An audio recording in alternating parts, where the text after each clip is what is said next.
Assalamualaikum warahmatullahi wabarakatuh. Waalaikumsalam warahmatullahi wabarakatuh. Nah, sebelum kita mulai pelajaran pada hari ini, lebih baiknya kita berdoa agar ilmu kita bermanfaat. Oke, doa dimulai.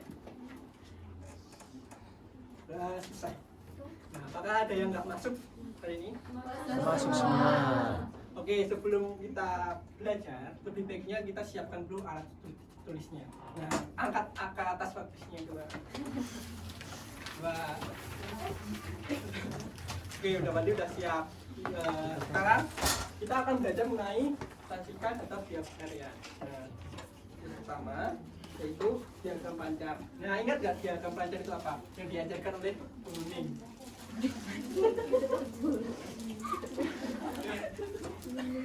Apa aja? Coba. Jadi kita diajarkan kan sebelumnya. Coba, Mbak. Oh, belum belajar. Coba, Mbak. Feli coba. Ini masih ingat apa enggak? Ya enggak masih itu. Apa?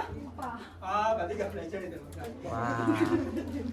Lain kali harus belajar.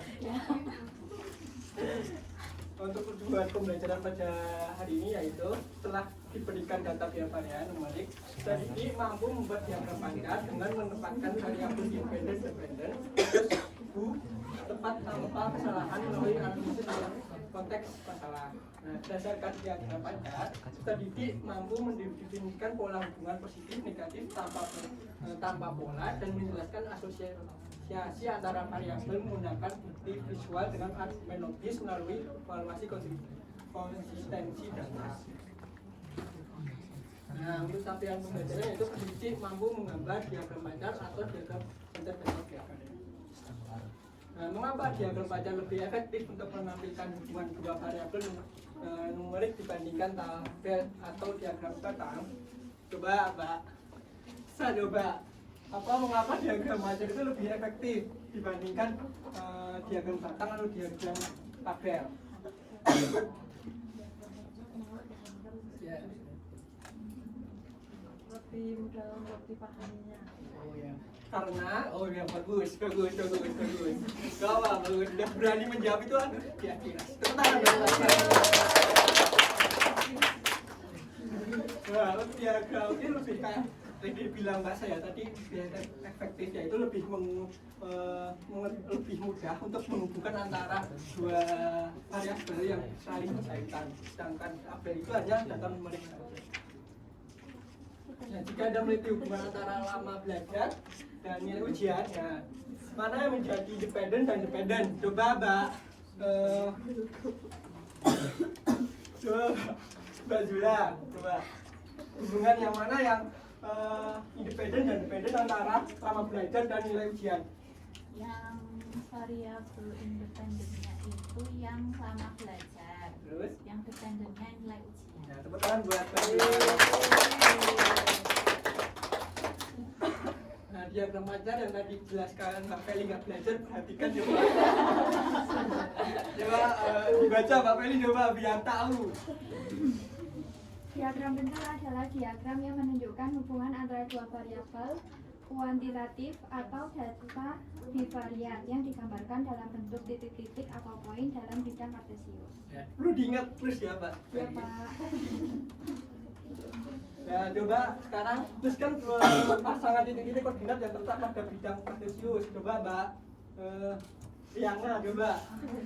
Nah, titik G itu apa? Titik apa antar pasang apa? Yang G. 2,2. Oke, udah berarti udah pada bisa ya. Beri kata kamu lah. Oke, dua variabel kuantitatif bervarian yaitu variabel independen yang dijelaskan Mbak Yudha tadi dan dijawab, yaitu yang digunakan untuk membuat prediksi terhadap nilai variabel dependen biasanya digambarkan di pada sumbu E, sedangkan dependen itu digambarkan pada sumbu Y. Nah, untuk korelasi pada variabel mengacu pada pengukuran sejauh mana dua variabel berkaitan satu sama lain. Jadi korelasi menjadikan informasi tentang arah dan kekuatan hubungan antara dua variabel, apakah hubungan tersebut positif, negatif, atau tidak ada hubungan sama sekali. Nah, untuk tren diagram pancar untuk menentukan korelasi yaitu korelasi positif arahnya ke Kanan. Nah, pindah Mas Adi, tepuk tangan buat Mas Adi. Berarti arah ke Kiri. kalau tidak ada koreasi berarti datanya Acak. bertangan berarti datanya. Nah, kekuatan koreasi kalau kuat yaitu di gambarnya itu lebih rapat ke garis ini. Iya. Kalau sedang itu agak perenggan, sedangkan lemah itu sangat perenggan. Antara hubungan kita. Oke. Mana apa?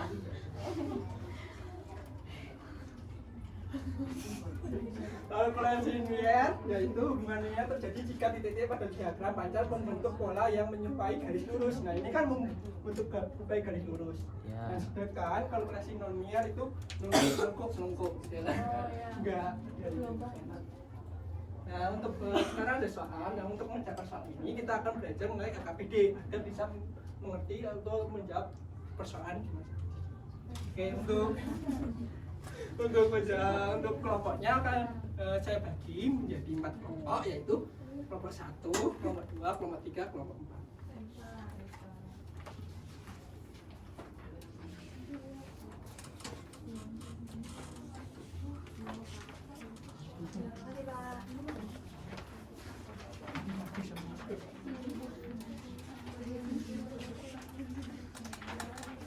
Nah untuk petunjuknya yaitu pertama itu perhatikan penjelasan dari guru, amati pahami lembar pekerjaan peserta didik, dan sama baca dan diskusikan dengan teman kelompokmu, tanyakan pada guru jika ada yang sulit dipahami, setelah itu silakan mengerjakan dan presentasikan.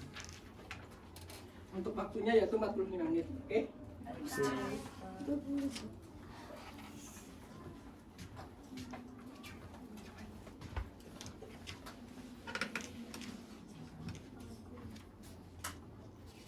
Ya, ini loh, caranya gini loh. Ya, caranya gini. Ya. Nah, ini kok bagi semuanya.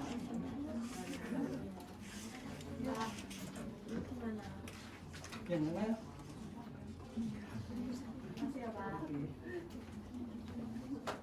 Oke, udah selesai ya.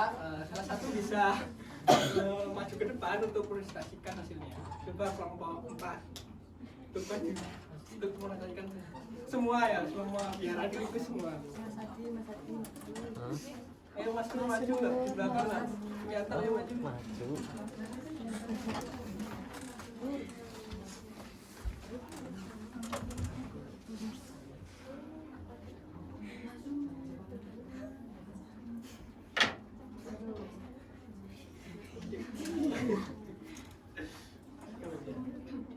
Jadi kesimpulan dari kegiatan belajar yang pertama, diagram pencar